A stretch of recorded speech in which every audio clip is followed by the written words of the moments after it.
And Jeanette. if you could help me start the meeting with the serenity prayer so I can get out of my own way here. God, grant me the serenity to accept the things I cannot change, the courage to change the things I can, and the wisdom to know the difference. Amen. Okay, so my sobriety date is, this one is January 7th of 2020. I've had several, but this one's sticking so far, so that's the one we're going with. My home group is the 645 morning meditation group out of Canton at Recovery Hall. That started to be my home group in 2014.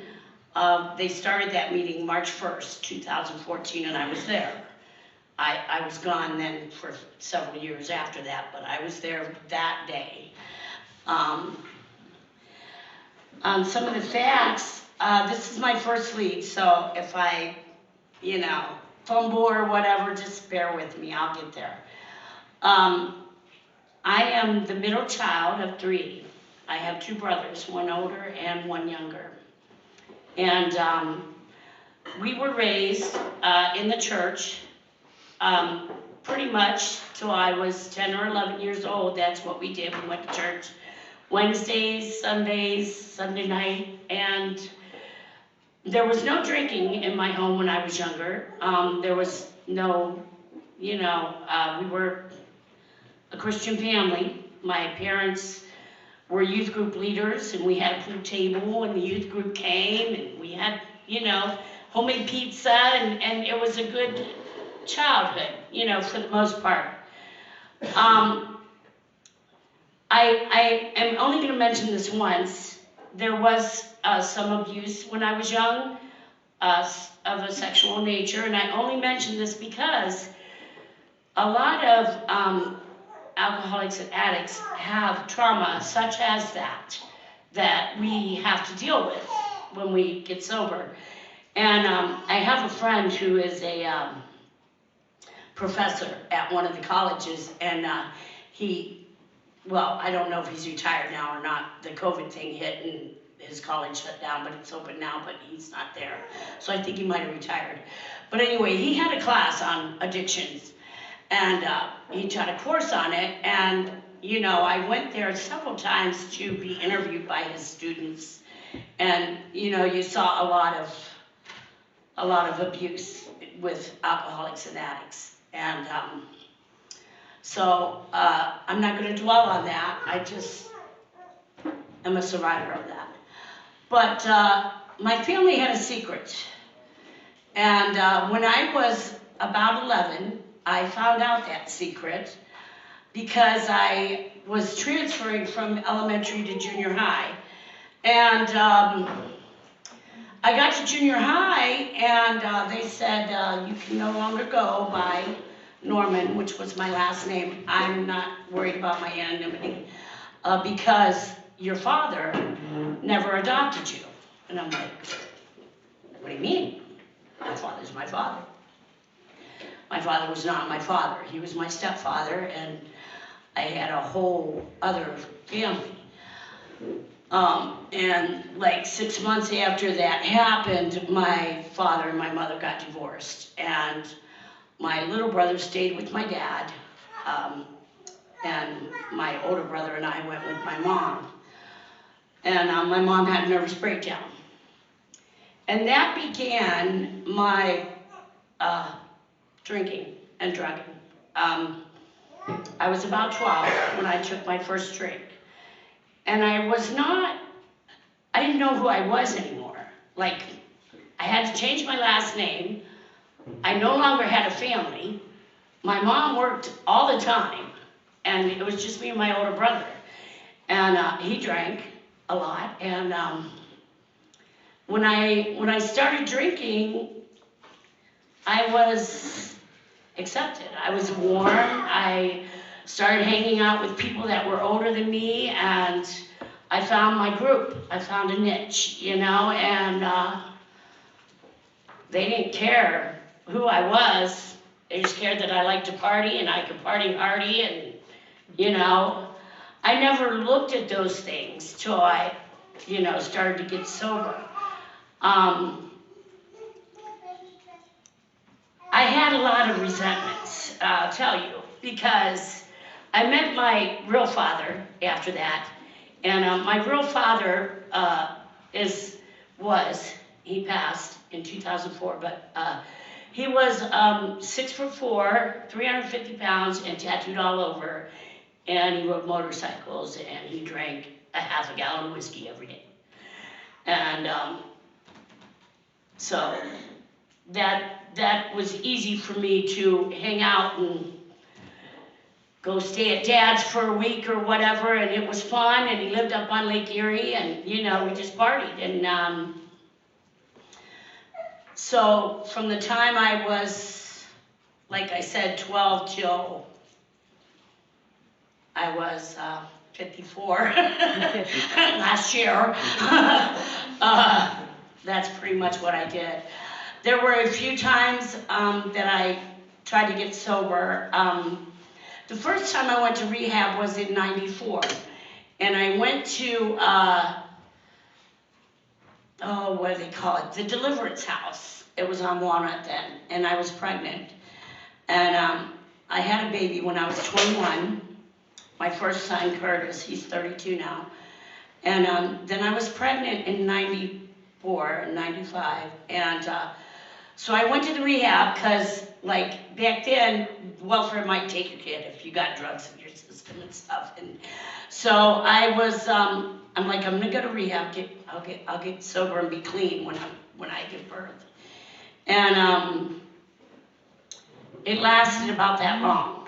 My old man that I was with at the time worked at a bar called Munchie's in Alliance. That's where I'm from, and so drinking and partying was, we had kegs and we brought home beer and people came over and we had bonfires and cookouts, and if a kid was having a birthday, let's get a keg, because this is why we need to, you know, it's our party.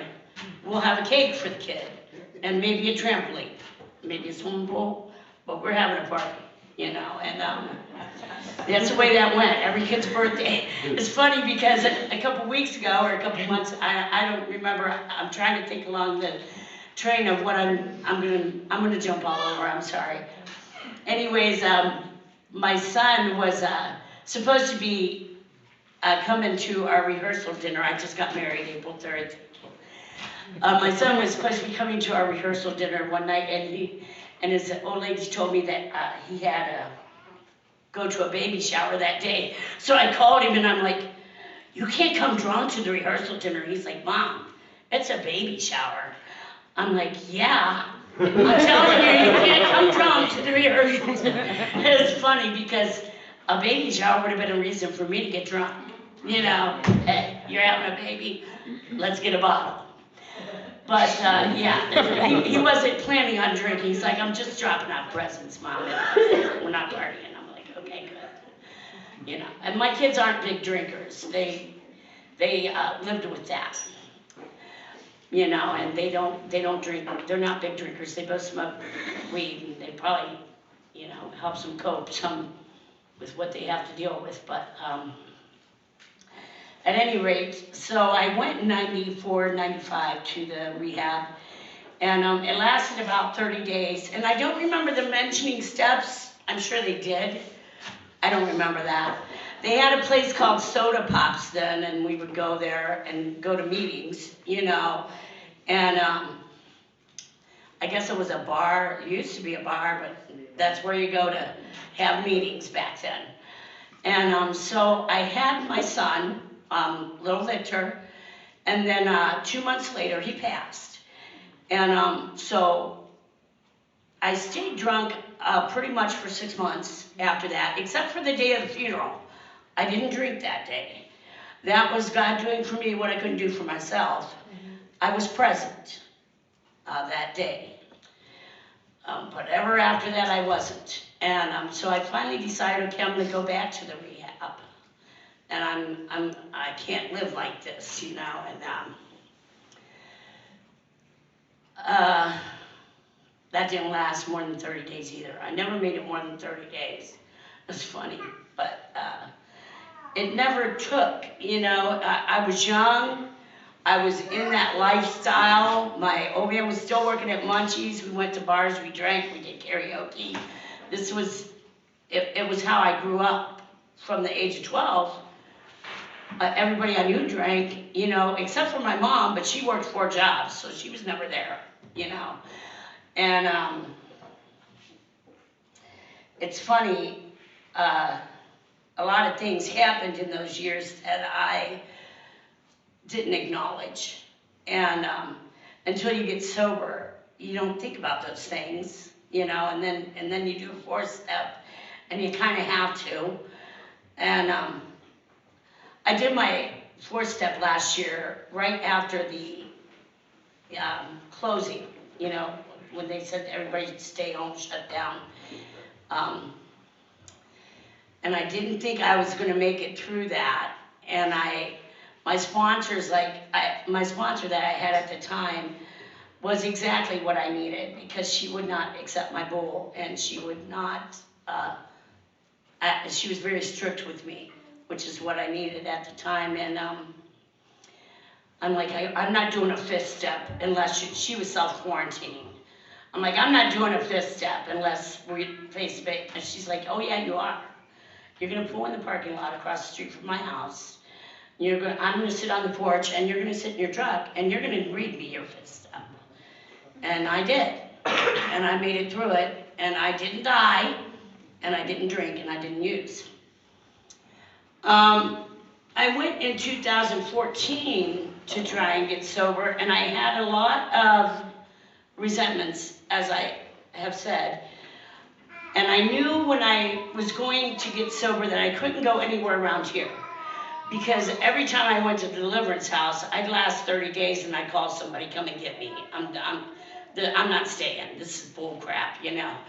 And so I was telling my friend, my girlfriend was, you know, trying to find me a place. And we had moved in with her because besides having our own house, all the utilities were off. The house was in foreclosure. We had no money because it was all going to party. And so we stayed with her because it was winter, and she found me a place in Oregon to go to rehab. And I just fell in love with the Northwest. I have to tell you, it was beautiful out there. And I went there, and I was planning on doing 90 days. I knew 30 days wasn't going to work because I tried that, been there, tried that, doesn't work. But my insurance company had other plans, and they wouldn't let me stay for 90 days. They didn't even cover me for 21 days. I incurred a debt from going there. But they let me stay for 30 days, but that was it. So I came back, and I came back February 19th, and that was my sobriety date back then. And as I said, I started going to the meeting in, on March 1st in Canton. I had a lot of painful things that I had to deal with. I thought, you know, God was punishing me. That's why He took my son, because I was a bad person. And I cheated, and I lied, and I stealed, and I manipulated, and that's what I did, you know, and that's who I was at that time. So I was mad at God. I was mad at people who had wronged me. And it was funny, I had a friend. I went out of town to work. I was like 6 months sober. And I went to a Christian camp to work in the kitchen with my relatives. All my cousins worked there. And so my friend we were talking over the phone every morning, doing book studies. You know, I would read the 24-hour book and the daily reflections, and we discussed that and have our own little meeting. And he said, you're going to have to pray for the people that you have resentments against. I just thought that was freaking hilarious. I said, you know what? I'm going to hit them in the face with a shovel. I'm not praying for them. I refused. I refused to forgive. I refused to pray for anybody that had harmed me. I wasn't over it. And I wasn't ready for that. And subsequently, I left that church camp and I went and used. And I got drunk. I also got in a relationship. I got a divorce that year. You're not supposed to make any big decisions in your first year, you know. Yeah, that didn't work either. I got divorced. I got into a relationship with somebody. I let him buy me a membership at the Eagles because it's a social club, right? You can go there and not drink, right? Because it's a social club. Just gonna go play pool. Tear tickets. No drinks. That didn't work. So subsequently I ended up drunk and I was gone for 5 years. And so I came back 2018 or 2019, I'm not sure, I'm sorry. And tried to get sober again. And I had went through 3 sponsors. And I asked this one lady to sponsor me, and she called me up one day and she said, I don't think I can help you. And so I told he was my boyfriend at the time, he's my husband now, I'm like, I'm gonna go get a bottle. Nobody's gonna help me, I'm gonna go get a bottle. He's like, I don't think that's a good idea. I'm like, no, it's happening. And it happened. And there I went again. But that time I was only gone for 5 months and I came back. And I dove into the steps because the resentments that I carried and the pain that I carried, I could no longer live with and be sober.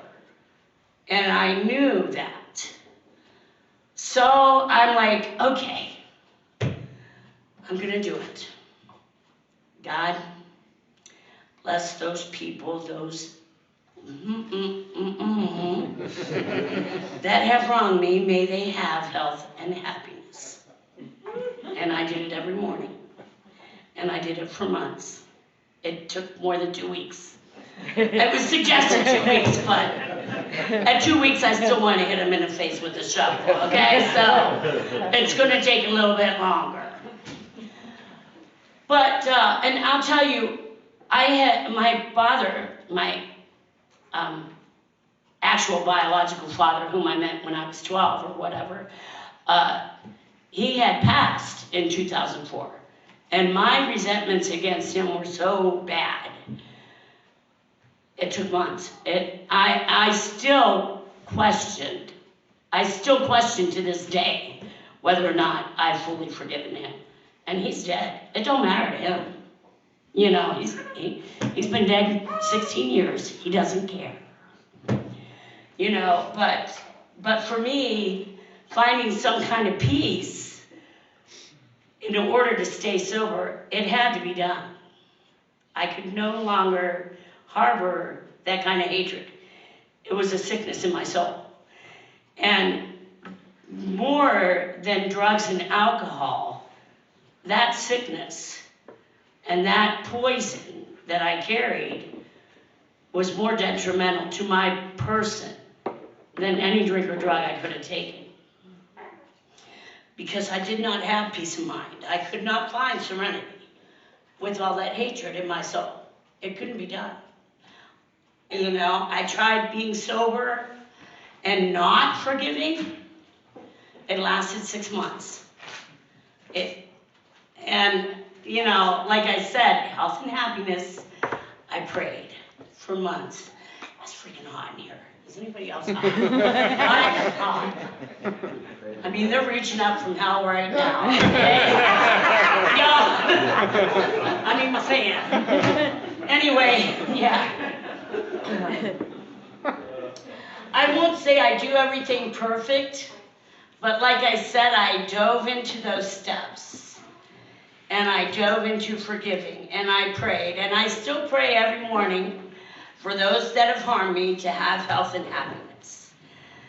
And I pray, you know, for God to keep me sober today. And at the end of the day, I thank Him. And I pray more than once a day. I pray more than twice a day. I pray more than 10 times a day. Because I now know that I can start my day over at any time. Because let's face it, the world sucks sometimes, you know? And I've shared what it used to be like. In case you didn't catch that, I do qualify as an alcoholic.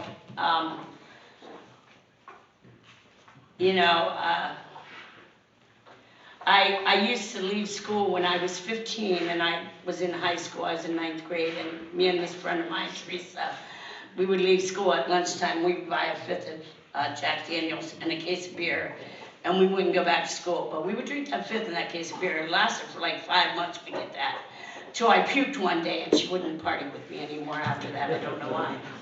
But, you know, until then, we did that every day. And my life was a series of parties and bad choices. Bad choices as far as men were concerned, bad choices as far as raising my children. And I had a lot of guilt, mom guilt, when I tried to get sober.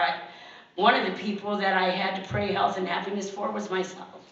One of the people I still pray to forgive is myself. Because, you know, a lot of things happen to my children.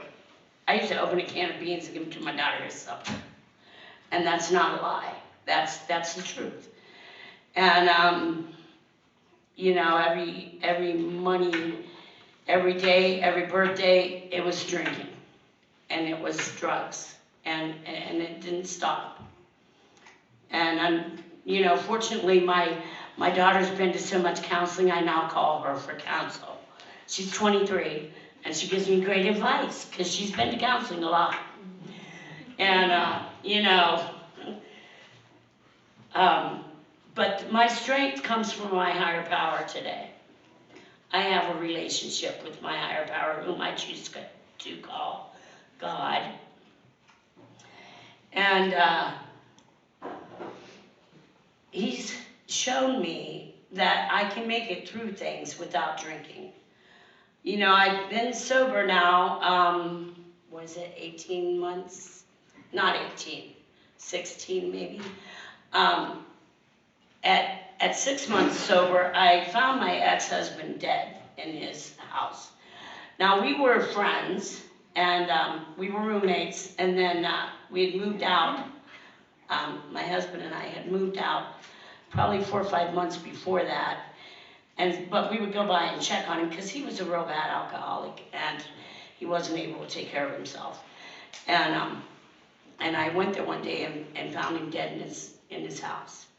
And that was very traumatic. And that's like the one of the times that I wanted a shot really bad, you know. But I didn't take one. I went to a meeting, and then I went to another meeting, and, you know, I got through that. And then a month later, my aunt passed away, who was like a mother to me. And I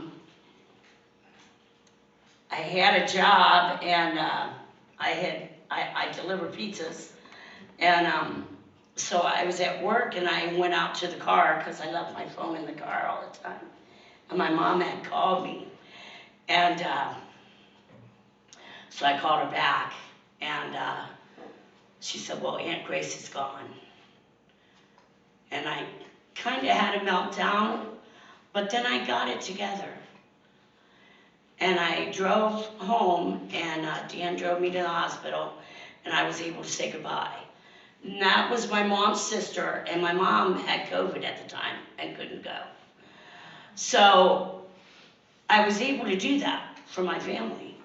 And, you know, 7 months before that, I would not have cared. I would not that I wouldn't have cared, I wouldn't have been able to do it. I would have been drunk like 5 minutes after I found out, you know. And And I didn't pick up a drink over that either. And God has shown me that I don't need to drink over anything that happens.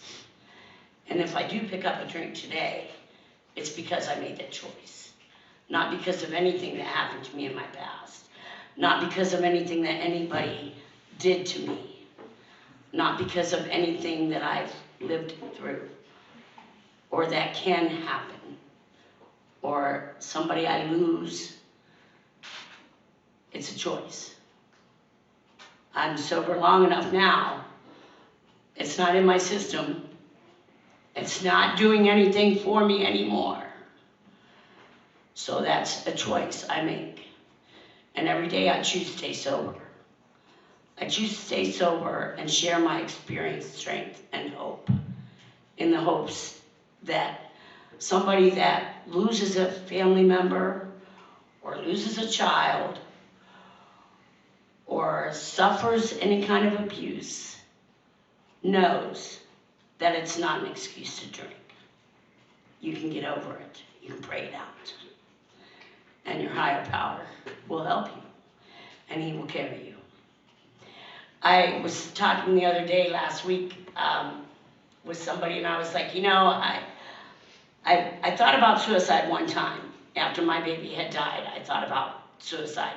I climbed in a tub, and I couldn't get that stupid blade out of the razor, you know? And my mom called the police, because she lived in Canton, and I lived in Alliance, and she couldn't get there fast enough. So that was the one time. But the way I lived my life, I was suicidal for years. I put myself in situations. I've been shot at. I've been arrested, jail, beaten up by heroin addicts with scabs. I've been through a lot. And I am now healing from those things. And my higher power carried me through those things. I would have had no idea, if I'd never tried to get sober, that I had a God that loved me so much. And a God that was so powerful that he could overcome anything that I could put myself through. Or anybody else could put me through. And the longest I've ever had a job is 9 months. I now have had this job for 8 months. I'm going. I'm getting there. And I quit cussing, which was crazy, okay? Because I used to cuss like a sailor. My mom used to ask me where those sailors were I taught how to talk. I told her they're down on the F and dot, Mom, okay? But I said the word. But I quit that. And, you know, I might slip up once in a while, but I'm much further today than I have ever been in my life. I enjoy my life today. I have peace and serenity today. Because I dove into those steps. I looked at myself as I really was, what I had done, and I started to make amends. I still owe some financial amends, because right now I don't have 50 grand, okay? And I'm working on it. I'm chipping away at it. But there's a lot, you know. But today, I'm proud of who I am. I'm proud of where I come from. And I'm proud to stand up here and tell you that God has done for me what I could never do for myself.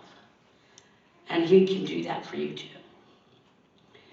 And I think that's all I have to say.